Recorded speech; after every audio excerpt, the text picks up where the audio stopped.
देखिए, gold monetisation scheme को समझने से पहले कुछ बेसिक बातें समझ लेते हैं। हमारे देश के अंदर लोगों में गोल्ड रिलेटेड एपेटाइट तो बहुत ज़्यादा है। वैसे दुनिया भर में है, बट भारत के अंदर गोल्ड रिलेटेड एपेटाइट तो बहुत ज़्यादा है। ज्वेलरी बनवा लो, अलग अलग इंपॉर्टेंट सेरेमोनियल फंक्शंस में उनको पहन करके हम लोग घूमते हैं, शो ऑफ करते हैं लोग। तो gold related appetite is there, it has cultural value also. Marriage ceremonies में इसको गिफ्ट के तौर पे भी दिया जाता है। So gold related appetite is very high, there is no denial about it. अब यही कारण है कि भारत में गोल्ड का डिमांड इतना ज़्यादा है कि हमारे डोमेस्टिक सप्लाई उसको फुलफिल नहीं कर पाती, and in that case India has to rely heavily on import of gold. जिस कारण से हमारे देश का बहुत सारा फॉरेक्स रिजर्व बाहर जाता है because of excessive demand of gold.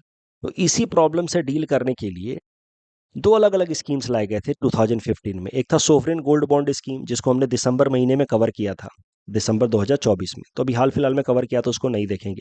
दूसरा 2015 में, यानी कि लगभग 10 साल पहले, एक और स्कीम लेकर के आई थी मोदी सरकार, जिसका नाम था गोल्ड मोनेटाइजेशन स्कीम। तो gold monetisation scheme was brought on 15 September 2015।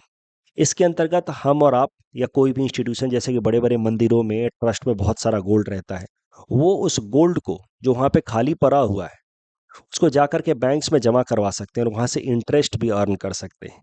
So this is how the gold that was lying idle at several locations in the several lockers and all, that was to be brought into the regular economy, ताकि gold की import requirement कम हो जाए, ताकि देश का forex reserve कुछ save हो। That was the main intention of gold monetisation scheme when it was brought in the year 2015।